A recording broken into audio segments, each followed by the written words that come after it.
kamuret. Ayan. Ito po, papalitan na natin to kasi nangalawang siya. So, hindi pala siya maganda. Kasi pag hindi natin to tinanggal, madadamay yung bakal na to. Itong pinakabakal. Kaya papalitan natin. Ayan. Kasi nangangalawang. At yung ipapalit natin is ito. Ito na siya, ito. Dumating na siya kanina. In order namin kahapon.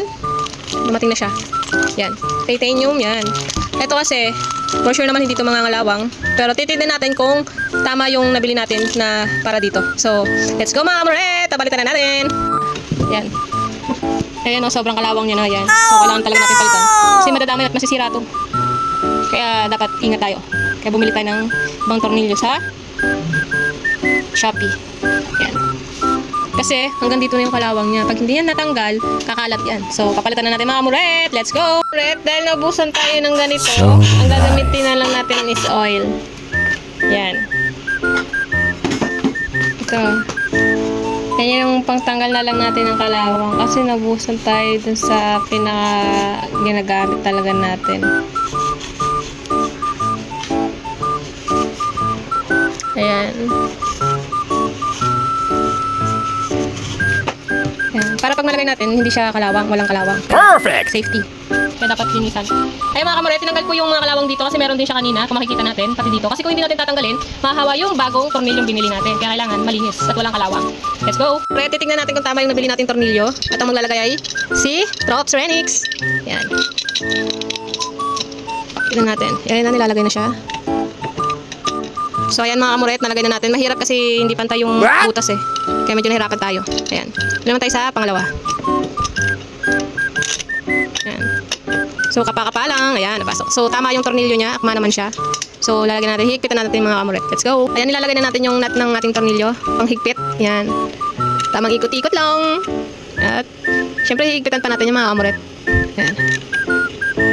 Kasi maluwag pa siya oh. Maluwag. Kaya kailangan natin higpitan.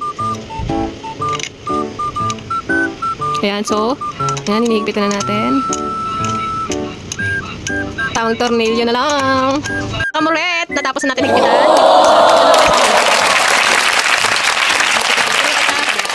Ito naman yung tatanggalin natin ng kalawang. Ayan, tapos papalitan din natin ng titanium. Ayan. Yung binili natin yan. Tama naman siya dito. Ayan. Sabi nila, hindi daw kinakalawang to. Malalaman natin pag katagalan. Kung legit or hindi legit. Kamuret, kailangan natin tanggalin to. Dito muna tayo at ginamit natin is cheese. So, tatanggalin na natin. Ito naman tayo sa kabila. Ayan mga kamuret, yan, luluwagan na natin. So, tandaan ba? Magat ka, dad! Yan. Yan. So, tamang ikot-ikot lang. Sa mga mahilig nagpaikot yan. Tatanggalin natin. So, dapat hawakan natin dito. Tingnan nyo mga kamuret, yung kalawang niya. Umabot na siya dito at dito.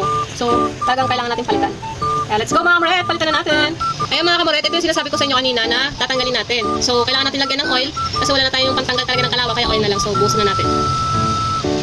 Kasi, kaya sabi ko kanina, pag hindi natanggal yan, madadama yung malalagay natin bagong tornilyo, kaya kailangan natin alisin. Kasi sayang yung pinili natin kung hindi natin tatanggalin. So, paano natin malalaman kung legit yung tornilyo? Yan, tapos dito na tayo sa kabila. Pwede na yan, yan. Ayan mga kamuret, lagyan na natin ulit. Same proseso lang dito sa ginawa natin sa kabila. Ito yung nut or pang-higpit sa tornilyo. Pag may mga motor talaga, lahat gagawin, magkaroon lang ng magandang buhay ang ating mga motor. So, higpitan na natin. At hindi ko kayang maghigpit kasi kailangan dito ng isa pang hahawak. So, si Madam Trops Renix muna ang higpit for now on. Ayan mga kamuret, higpitan ko na. Akala ko hindi ko kaya pero kaya ko pala. Paikot-ikot lang. Hindi natin malalaman na kaya pala natin kung hindi natin susubukan. Kasi nauunahan tayo ng takot, ng kaba. Pero may mga bagay na malalaman mo pag nasubukan mo na. Ayan mga kamuret, sa kapila naman tayo. Ayan. Ingat-ingat lang tayo kasi magagastusan ng ating bebe. Ayan. Hindi na nga sinasabi eh. Ayan, so yung mga kamuret, nakikita na natin. Ayan na. Malalaman natin kung legit si titanium, kung hindi kinakalawang. So, yan lang mga kamuret. Let's go! Thank you all for watching this here video. Please like and subscribe.